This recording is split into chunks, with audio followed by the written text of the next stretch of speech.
should we get out of the bunker and into our player profile, getting ready for the draft? Ooh, 9 yes. days away. The Broncos pick is just in 10 days.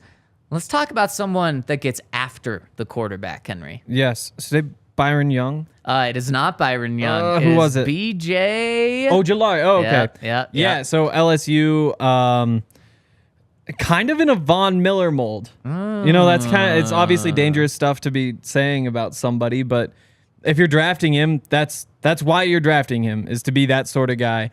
You see right there, the weaknesses, the size and strength. That was the thing about Von, is that he had another, I guess, inch on him, inch and a half maybe. But that was kind of the difference. Those were kind of the knocks on Von as well. Now Von, way more productive, even more bendy than BJ Ojulari, who himself is a very bendy pass rusher. I think a captain on the team. I think 5.5 sacks last year. You like stuff like that. I think that's basically it. Not the longest player. I guess that's another piece. The arms are a little bit short, but not enough to really scare you. Yeah, and when you even say that size and strength are issues, they certainly are.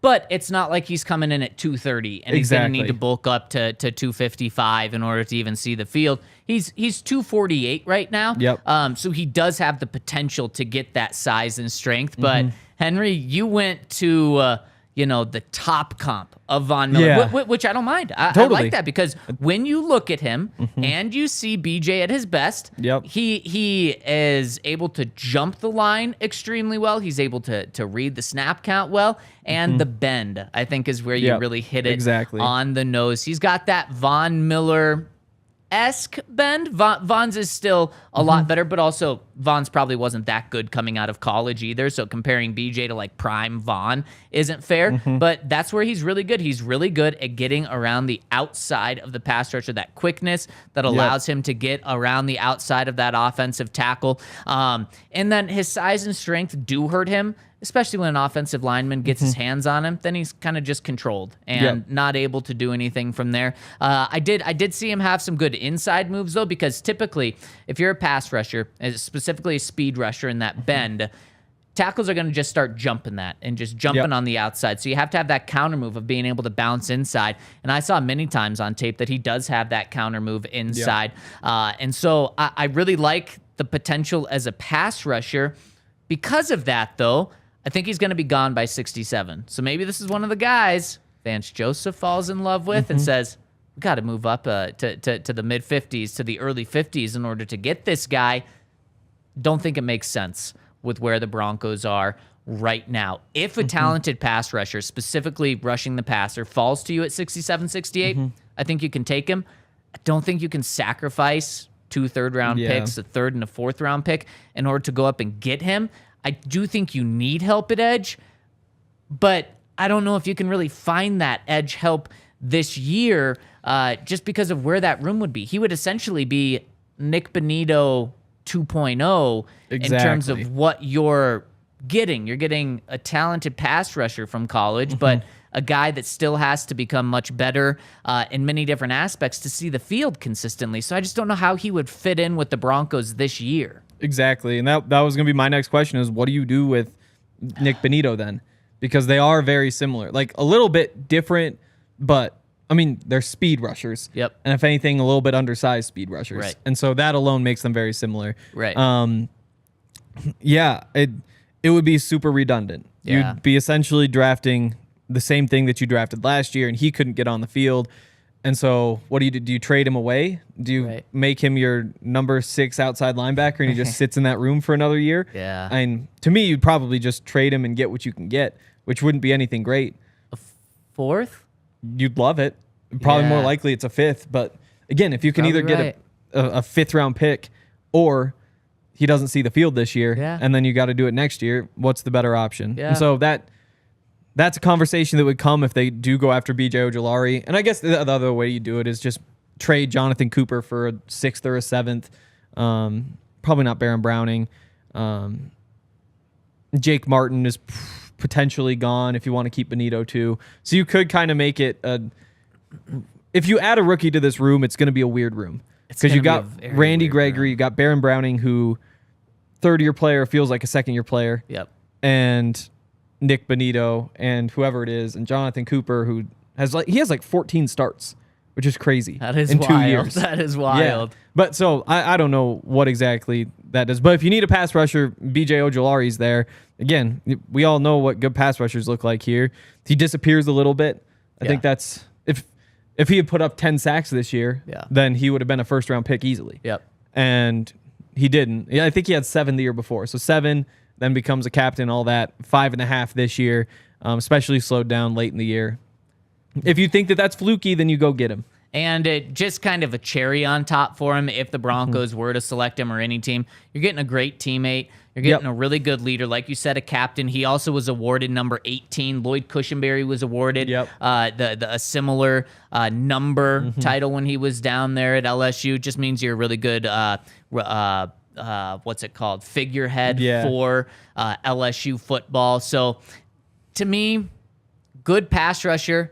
Talent is there. If the Broncos had like one really good overall edge player and they needed that number 2, he's probably worth taking a flyer on. But to go back-to-back years of using your very first pick on the draft at a questionable developmental edge player, with where the Broncos are, it doesn't make sense. And I agree with you. You probably have to move Nik Bonitto because it just wouldn't make sense. And honestly, if they still had Von Miller, this would make way more sense to me. Yeah. Because then you have somebody who can teach him how to do all these different things. That was such a big loss. Like, I get that they got, what was it, 2nd and 3rd for him?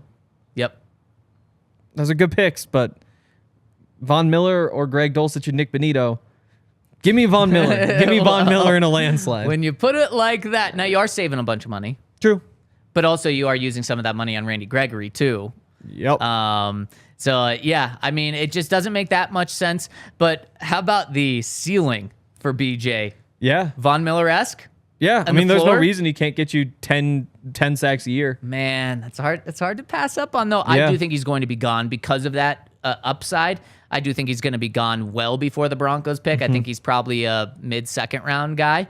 But the floor, Nik Bonitto rookie year. That is quite a range of guys right there. Yeah. I just don't know what they're going to do with that position. I wish they would have made a move already. And I get that you want to see how things fall, and then afterward you can get somebody out of there. But it's just so tough for me to try to add somebody with your first pick in the draft to potentially your deepest position. I think that is your deepest position on the roster. With also a position you don't love, though. Typically when you say deep, it means you love it. But in this case, you don't. It's so awkward. But Henry, that's a position we should keep an eye on. Definitely. If the Broncos want more picks, trading Nik Bonitto for a 4th or a 5th, trading Jonathan Cooper for a 5th or a 6th, trading, who else is there? You wouldn't trade Baron Browning. You wouldn't unless trade Baron Browning. So it would be those two. Probably. Who are you? Not an Aaron Patrick. A Jake Martin for a 7th, something like that. Although his contract, a team probably wouldn't want to take that on because I think it is like $4 million this year. The Broncos did, and he didn't disappoint. I guess he was hurt. A little bit, but when he was on the field, he was. But I mean, that's another guy that's there, just in terms of depth. Like, he's definitely an NFL player, but easily. Is he going to see the field if Baron Browning is healthy? If Randy Gregory's healthy? Obviously, big ifs with both of those guys. Yeah. If Nik Bonitto takes a step up, no, then probably not. He's not going to see the field. So that's one position where the Broncos could add draft capital, but it's going to be very minimal. Yep, and that's where, I mean, maybe Sean Payton has watched Baron Browning and thinks he's really good. And if Baron Browning takes a step, then all of a sudden all of this makes sense. Right. Then you can throw in Nik Bonitto when you want. Then you have Jonathan Cooper, who has a bunch of experience and has played pretty well. Jake Martin has a whole lot of experience. So if Baron Browning just takes a step and Randy Gregory stays healthy, it could be great. Right. But so many question marks. 5 sacks for Baron Browning last year. Outside of Russ, that's the biggest question mark on the team. Yeah. Probably. Man, there's a lot of question marks. In a scary way, but also like a potential upside way. It's not all bad. It's question marks that could turn out to be exclamation marks, or it's question marks that could turn out to be complete duds. Yeah. Man. And, I mean, there's a chance that this new staff says, oh, you guys couldn't figure out how to make Nik Bonitto work? You guys are crazy. Yeah. Like, he's our 3rd down pass rusher, not Baron Browning. Right. Like, that potential is there. The problem is he just doesn't know where he's going. But who knows? If you give him the 3rd down snaps and say, just go around the edge and get to the quarterback, it didn't work last year. Maybe something changed. Maybe he's bigger and stronger. Maybe that would be big time for the Broncos.